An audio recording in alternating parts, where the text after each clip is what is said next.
La Inquisición al poder. Gabriel García Moreno. El hombre que no ríe es capaz de matar a su madre. San Isidro de Sevilla. Se sabe que el dictador ecuatoriano Gabriel García Moreno jamás incurrió en el desliz de una sonrisa, mucho menos en el escandaloso impudor de una carcajada. Como Adolfo Hitler, como el bondadoso Henry Himmler, como el ayatolá Khomeini, como el general Augusto Pinochet. De Asunarcispal el asirio se tiene noticia de que solo reía cuando, después de rendir una ciudad enemiga, crucificaba, asaba a la parrilla, escaldaba en calderos de agua hirviente o empalaba sobre agudísimos supositorios a los vencidos. Las únicas risas de Calígula estallaron cuando sus pretorianos degollaban esclavos mientras él cenaba. Y las dos únicas de Nerón ocurrieron cuando mató a coces a su esposa Popea y cuando los obedientes sicarios le informaron que ya habían cumplido sus órdenes de vaciarle el vientre a su madrecita Agripina. Gabriel García Moreno nació en Guayaquil en 1821, del matrimonio del chapetón indiano Gabriel García Gómez y la linda criolla Merceditas Moreno. Al día siguiente de la batalla de Pichincha, el ibérico se puso furibundo y le propinó a Merceditas una tollina feroz a nombre de su majestad Fernando VII. A esta sazón, Gabrielito tenía 1 año de edad. Sus primeros recuerdos de niñez fueron las bofetadas y pontocones que recibió Merceditas del desalmado chapetón cuando le llegó la noticia de Junín y los urriagos que le cayeron encima cuando llegó la de Ayacucho. Culminó entonces la independencia. Cesaron las palizas y Merceditas se salvó de convertirse en una mártir más de la causa americana. Por supuesto, el nene Gabriel no tuvo infancia. Mientras los otros párvulos jugaban, él repartía su tiempo entre rezar a hurtadillas y estrangular pajaritos con la mayor lentitud posible a fin de disfrutar de los estertores de la agonía. A veces, para variar, metía algún gato vagabundo en un zurrón y lo estrellaba contra las paredes hasta que verificaba que la séptima vida del felino se había extinguido en el fragor de la golpiza. Cuando Gabrielito apenas llegaba a los 15 años, el patrimonio familiar entró en barrena, pero por suerte no fue difícil conseguirle una beca en cierto afamado colegio religioso de Quito. El jovenzuelo era un estudiante intachable, siempre el primero del grupo, lo que en otros tiempos bogotanos llamábamos el chupa de la clase. Fue así como el siniestro adolescente remontó la cordillera para llegar por primera vez en su vida a los luminosos y azules contornos del Pichincha. La beca le daba estudios gratis, pero no medios de vida. Sin embargo, el ceñudo Monsalvete llevaba buenas recomendaciones y enseguida fue nombrado bedel, cargo que ejerció con un celo encarnizado. En pocos días, su vocación de delator se hizo temible. Tenía los 1000 ojos insomnes de Argos y ninguna trastada de los estudiantes escapó nunca a su fiera vigilancia. Gracias a sus oportunas informaciones, muchos compañeros fueron zurrados públicamente por el prefecto de disciplina para escarmiento de la comunidad. Cierto día, un estudiante le arrostró las vilezas que a diario cometía en el ejercicio de su ruin ministerio. Gabriel no respondió palabra. Asió al insolente por los cabellos, lo arrastró por la crujía hasta la zona de los excusados y allí le hundió la cabeza hasta casi asfixiarlo en un retrete cuyo cupo normal ya había sido rebasado por los estudiantes. Por supuesto, el mozo sin mocedad, el joven de alma seca, pureza litúrgica y mirada de Ofidio, gozaba de prestigio, un negro prestigio en su claustro, pero le estaba vedado el acceso a la esquiva y arrogante aristocracia quiteña. Muy pronto llegó a caballero de la Inmaculada, terciario de algunas órdenes, cruzado de la juventud antoniana, custodio de San Críspolo Pascual y siervo de la adoración perpetua. Por entonces, Gabrielito rozaba la aristocracia, pero no la penetraba. Era, como dice Benjamín Carrión, un tolerado, pero no un admitido. Y como si esto fuera poco, sus ímpetus de arribista se topaban con el obstáculo ingente de su nula simpatía, de su talante aspérrimo, de la sensación inequívoca de estar chupando 100 limones que suscitaba su presencia. En estas circunstancias, el joven García Moreno discurrió un arbitrio estupendo para llegar a las encumbradas alturas del poder, a pesar de la vanidosa cúpula social quiteña, a hacerse clérigo. No tardó, pues, en recibir las órdenes menores con rango de lector, exorcista y acólito arzobispal. Simultáneamente, un veterano rapista le trazó en el occipital con su navaja la circunferencia de una tonsura impecable. Gabrielito llegaba apenas a los 17 años de edad. Pero aún así, el ascenso seguía encontrando dificultades. El muchacho era de un carácter insufrible. Su voz, estridente y cacofónica, prefiguraba las sirenas de nuestros modernos buses intermunicipales. Era cenceño, casi hasta extremos de etiqués. Se decía que desde temprana edad había adquirido la tisis. Y no hay que olvidarlo, no todos los flacos son malvados, pero todos los malvados son flacos. Y lo único que tenía de gordo el pobre Gabriel era la forma en que les caía a los demás. Midió fuerzas. Calculó el tiempo que tardaría dentro del estado eclesiástico para alcanzar la lejana cumbre de la mitra, el báculo y los pomposos ornamentos episcopales y tomó una decisión radical: dejarse crecer el cabello en la zona tonsurada y tomar la ruta laica para seguir trepando. Y en poco tiempo la encontró. Ya era abogado y tenía buenos contactos con los políticos. Además, veía las cosas con realismo. Era claro que cualquiera de las bellas de la nobleza quiteña se habría mofado de los requiebros de aquel lóbrego vejete prematuro. Pero, por suerte, para él, no todas las aristócratas eran hermosas. También las había feas, inclusive auténticos espantajos. Fue así como el ojo aquilino de Gabriel localizó la candidata ideal. La elegida fue doña Rosa Ascasubi Matthew, 20 y tantos años mayor que él, fea con avaricia y de contera aquejada por innumerables dolamas, entre las cuales sobresalían unas bubas purulentas que la cubrían de pies a cabeza y que se manifestaban de manera especialmente repulsiva en la cara. Algunos decían que Rosita padecía el bíblico mal de Lázaro. Otros se inclinaban por la peste gálica y los más benignos hablaban de un eczema incurable y maligno. Además, por ser desde niña una almorranienta pertinaz, siempre se sentaba apoyándose en una sola de sus magras posaderas. En todo caso, el impertérrito Gabriel no vaciló. Por cada pústula, Rosita ofrecía una hacienda tupida de cacao y semovientes.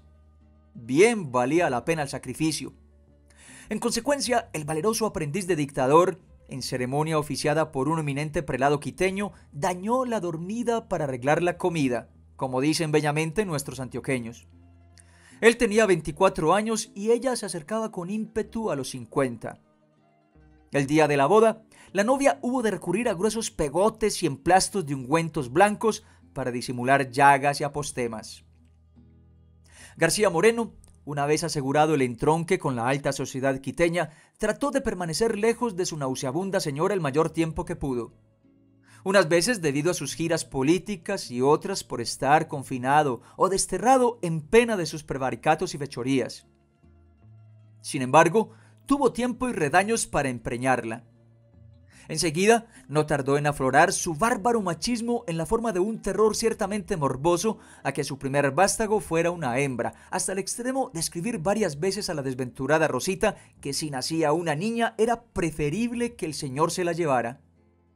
A algunos amigos les confesó que a menudo despertaba en la alta noche bañado en sudor frío y tiritando de pavor a causa de una pesadilla reiterativa en la que veía a Rosita dando a luz un pequeño endriago femenino con la misma cara de su madre y con una espantable barba de cerdas que le brotaba en medio de los abscesos. A todas estas, don Gabriel no podía salir a las calles de la ciudad donde estuviera sin toparse con los pasquines infamantes. No te cases con vieja por la moneda se acaba, la vieja queda. Y Rosita dio a luz. Y para exasperación de Gabriel, fue una bebita, entelerida, raquítica y macilenta, pero sin alguna duda, hembra. El padre esperó furioso pero confiado. Se puso al acecho de la oportunidad propicia que aguardaba para solucionar su problema. Durante unas pocas semanas soportó con paciencia intachable la presencia de la longariza viviente que había engendrado. Los pechos deshogados de Rosita solo daban un líquido chirle, blancuzco y escaso, pariente muy lejano de la leche. La pequeña iguana languidecía por momentos, hasta que los marchitos zurrones de Rosita rindieron su última gota. Entonces, acudió el padre providente y amoroso con la salvación: leche fresca de burra. Antes de administrarle el primer biberón, Gabriel tuvo la precaución de llamar a un presbítero amigo para que la bautizara. Después de recibir el agua lustral en su mollera deforme, la niña súcubo engulló el tetero con avidez. Después de un fragoroso eructo, murió. Los panejeristas de García Moreno dicen que la niña falleció abatida por las taras heredadas de la madre. Otros, más objetivos y mejor informados, afirman que el bondadoso padre, fiel a su creencia, expresada en una carta a Rosita de que las mujeres están mejor en el cielo porque en esta vida sufren mucho, mezcló la leche asnal con un veneno implacable y despachó así a la criatura recién bautizada a la diestra de su creador. Acto seguido, Gabriel hizo acopio de valor y fecundó por segunda vez al mamarracho, cubriéndole la cara con una capucha larga, aferrado a la esperanza de procrear un varón, el cual se logró a los 7 meses, pero algo más sano que su hermanita. Los 2 viajes que hizo a Europa el taciturno Gabriel fueron mucho mejor aprovechados por los baúles que por él. Entre los pocos testimonios que se conocen de tales viajes, hay una carta en que dice que en París casi no salió a la calle por quedarse encerrado en el hotel leyendo una monumental historia de la iglesia, y que en Hamburgo pasó por el dolor de no confesarse porque el sacerdote con quien intentó hacerlo no entendía español. Gabriel García Moreno llegó al poder en 1859, a la temprana edad de 38 años. No bien posesionado, dio para la historia la prueba más contundente de su fervoroso patriotismo. Se entregó a la tarea de escribir al encargado de negocios de Francia una serie de cartas mendicantes, genuinas obras maestras de la abyección, en las que le imploraba que intercediera ante su majestad Napoleón III el Pequeño para que se dignara, en su infinita magnanimidad, aceptar al Ecuador como colonia o protectorado de esa gran nación. Eso sí, dejándolo a él con el cargo de visorrey o procónsul. Pero lo malo para don Gabriel fue que, por esa época, Napoleón el Enano estaba engolosinado con su desdichada aventura mexicana y miraba al extenso país azteca como una diadema mucho más apetitosa para su corona que el estrecho Ecuador. En consecuencia, ni siquiera consideró las propuestas vergonzantes de García Moreno.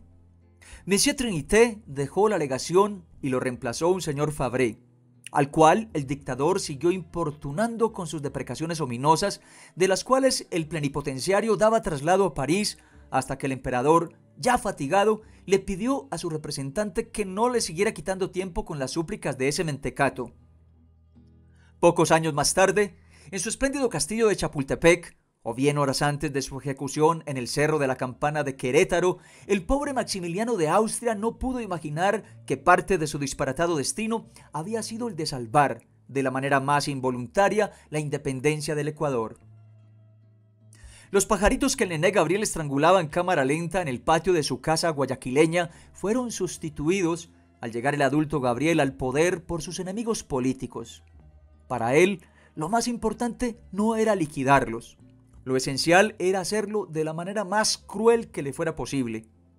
Primero que todo, y aplicando sus notables conocimientos de física y mecánica, diseñó una barra de la cual pendían resortes, a cuyos extremos inferiores eran ligados los reos de las extremidades superiores o inferiores según la categoría del delito, y dejados en esa posición hasta que naturalmente expiraban.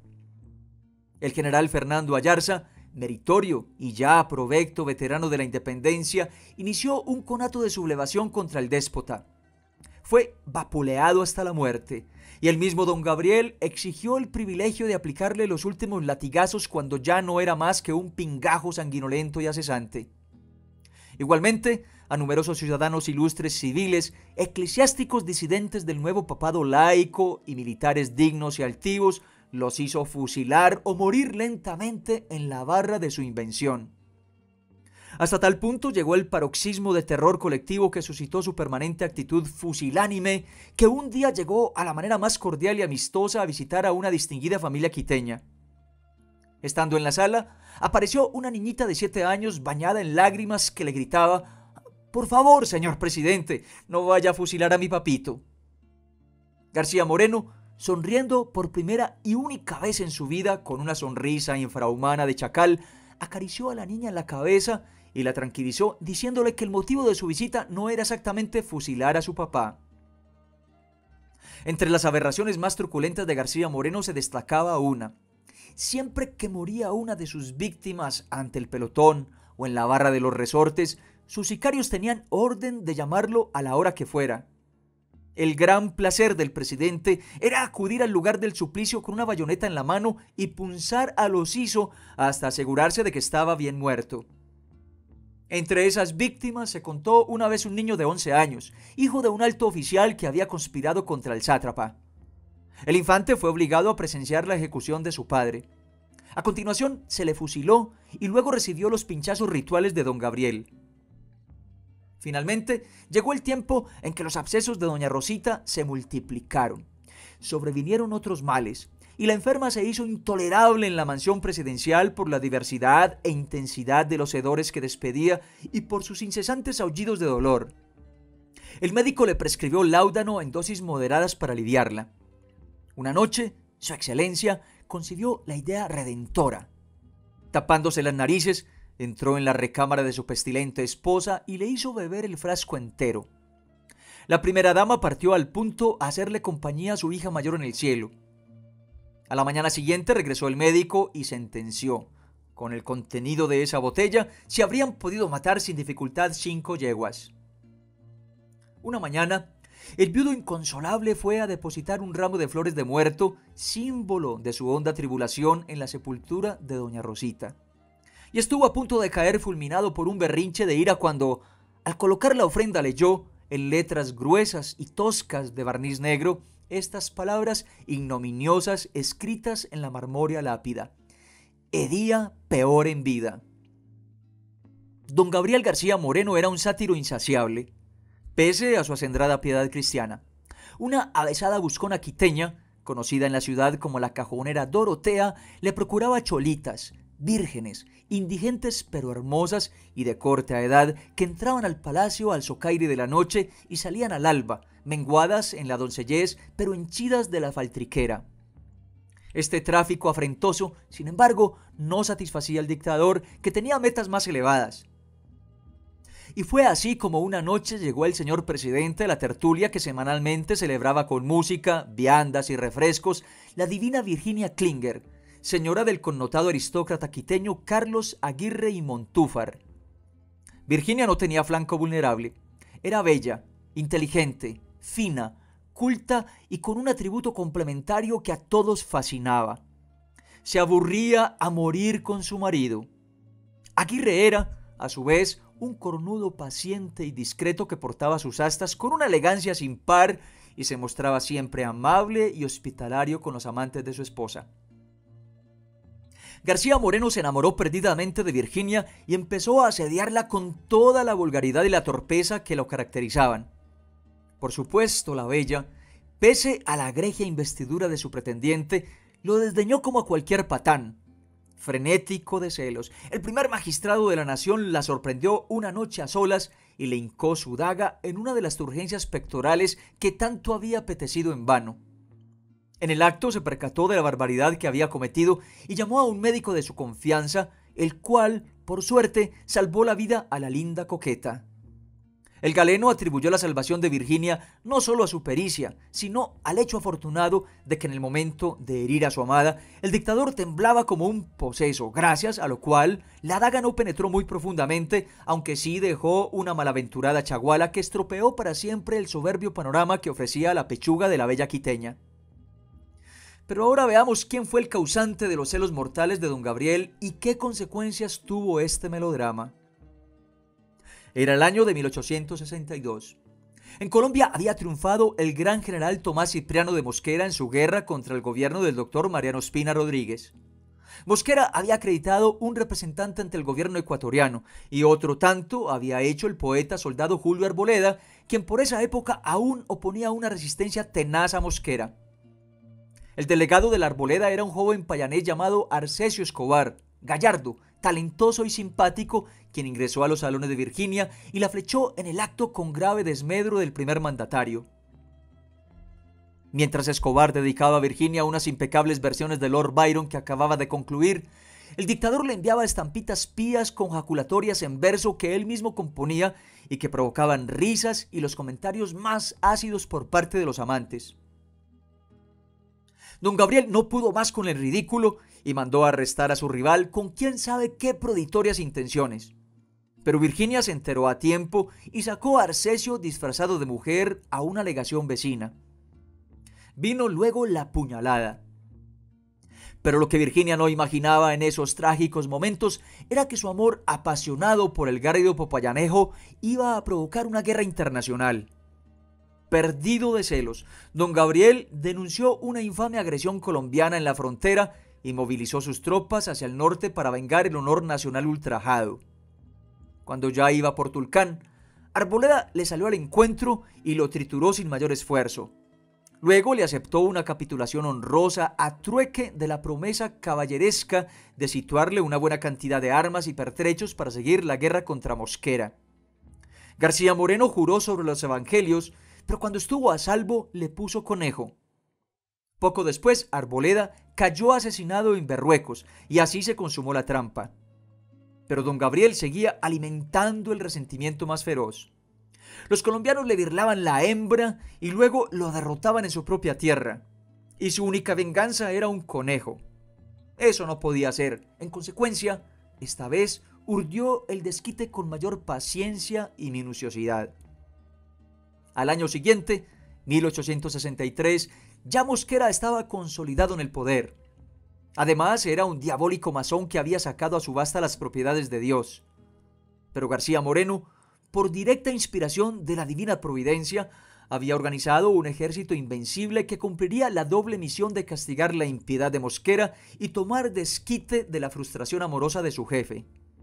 Fue así como, nuevamente, las huestes de don Gabriel tomaron el rumbo de la frontera colombiana.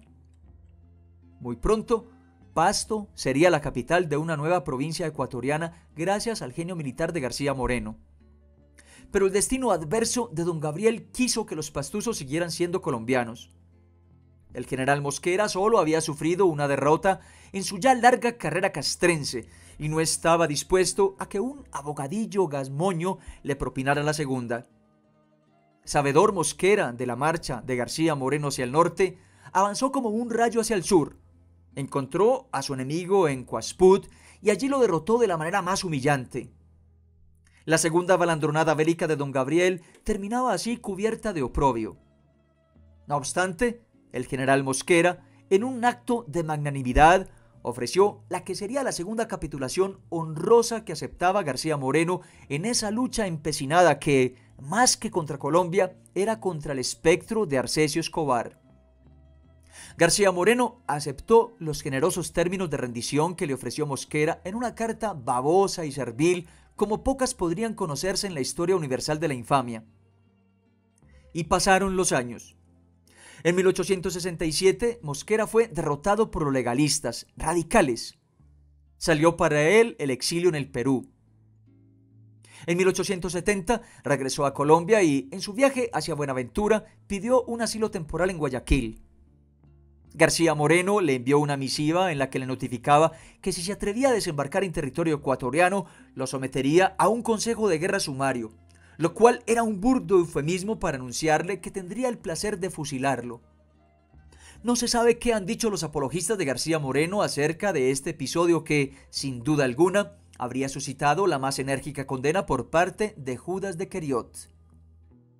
En 1865, abrumado por la vergüenza de sus dos malogradas aventuras bélicas, don Gabriel se tomó un descanso y regresó al poder en 1869.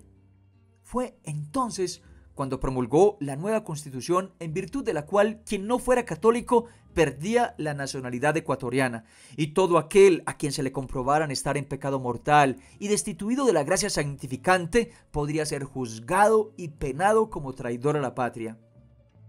La tiranía teocrática de don Gabriel se fue haciendo cada día más intolerable.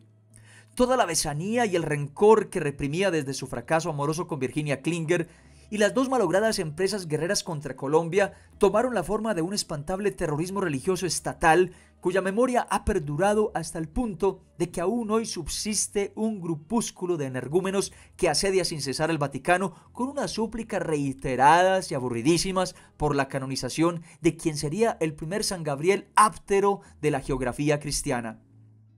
Pero la Santa Sede, lógicamente, ha permanecido sorda por más de 100 años y seguramente así se mantendrá para siempre, entre otras razones porque, mientras los pecados del frustrado santo son bien conocidos, sus milagros no se ven por parte alguna.